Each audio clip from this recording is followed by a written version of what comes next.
exactly the same. So when you talk to someone and they're engaged, is that you actually change their brains, and that they follow the brain pattern. Your brain pattern as a speaker becomes the brain pattern of the listeners. What they found that they did not anticipate is that the deeper the person who goes into that, and the more effective the presenter is that the brain waves of the listener precedes the brain waves of the speaker. In other words, you change it so completely is that they anticipate the brain's pattern of behavior. And so when I say, do some experimentation, learn the pitch, no matter what you're talking about, whether it's vitality, whether it's age lock, whether it's the opportunity, is that the better you are at that pitch, you're going to change the brain structure of the listener. Now what that does for you is that it helps you understand that your success and your failure is your success and your failure.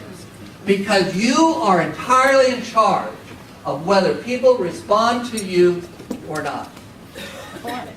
In surveys that they have done in terms of communication, they have found that large inspirational meetings have virtually no value. Now, you can convey information in those meetings. It's time effective to do that. But in terms of holding people into your organization and getting them to subscribe to your vision, it has no value. What has value is constant communication. It's working with people and communicating with people continually. That's what changes people's behavior. And that as you go out and you develop your business, it's about time expenditure. And it's about giving those people that you're working with the time so that they can work with you. And that as you become better, you can literally change their brains, and that you then inculcate them into your world. They make a deeper commitment to the business. There's been a lot of theories around gaming. How many of you have teenagers that play video games? Can I see the hands? How many of you have wept over this fact? Oh, I've got 8 boys, right? And so oh yeah, pray for me. And that the younger kids all played video games, right? They played video games. We've always had video games.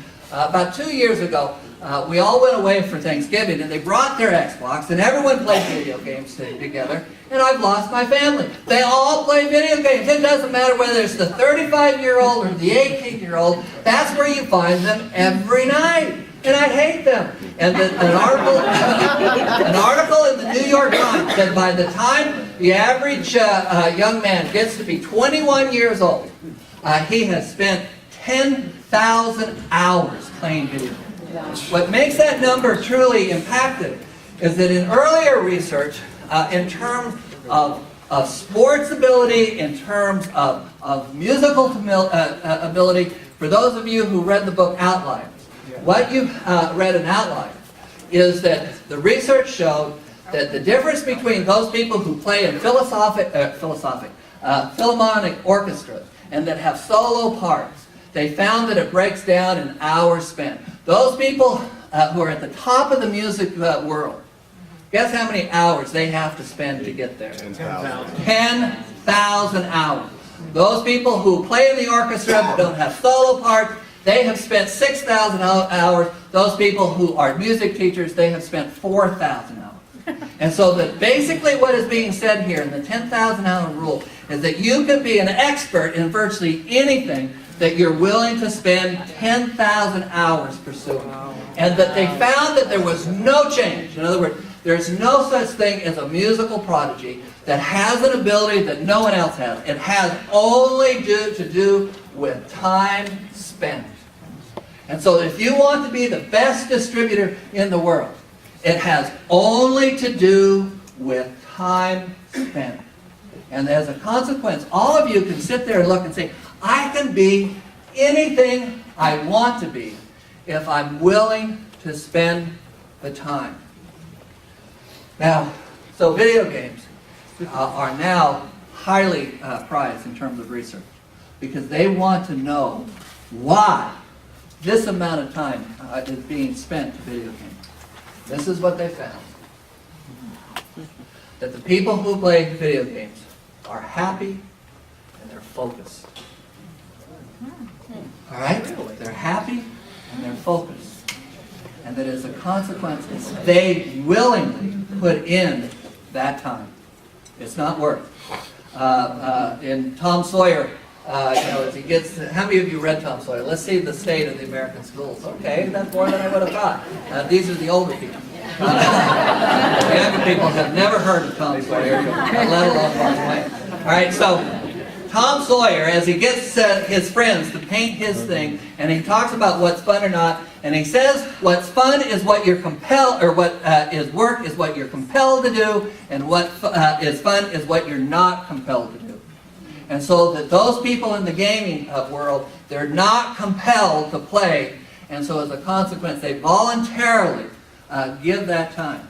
And the reason why they do is that gaming has allowed people to come to a point where failure in the game is translated into the idea that I have not succeeded yet.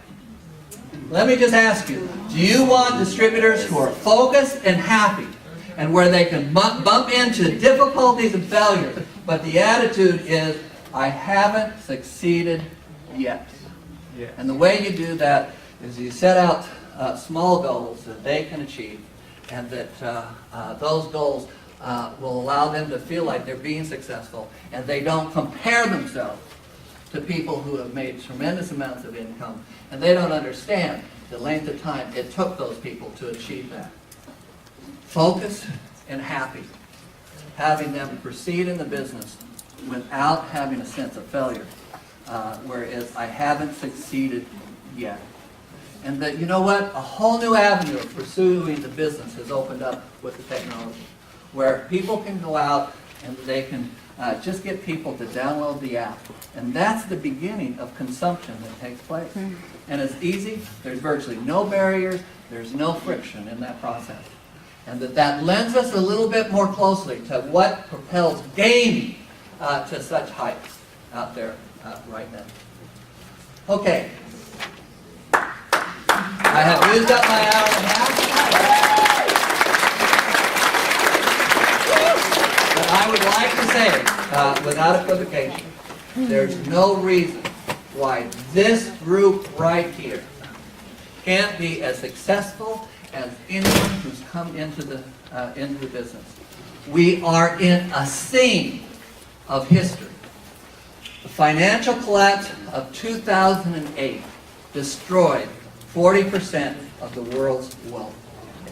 40%? 20 million of that was mine. I wanted that. The world is changing right now, and that we are very well positioned to take advantage of the change. The company's subscription to technology and innovation and product development, their subscription to participating in the conventional world of advertising is creating an animal that is different than anything that we've seen in the past in direct sales, that should elevate the sponsorship rate and should elevate the revenue stream that is created through sponsorship. And there's no reason why this group can't participate. Get with your upline. Call Monty and ask him any questions, because Monty is an expert in this area. And I don't care if you're going to download, overwhelm him. Actually, he's got lots of time, because Terry actually is the brains of the business. And, oh, excuse me. Tracy. No, Tracy, we need him.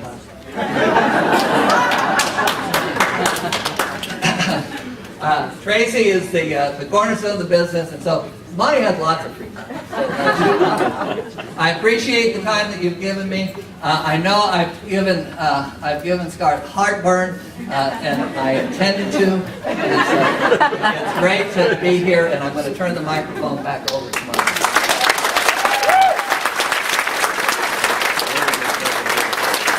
All I can say is brilliant. You've just been given an advanced class in network marketing by somebody who I consider the most brilliant person in the industry.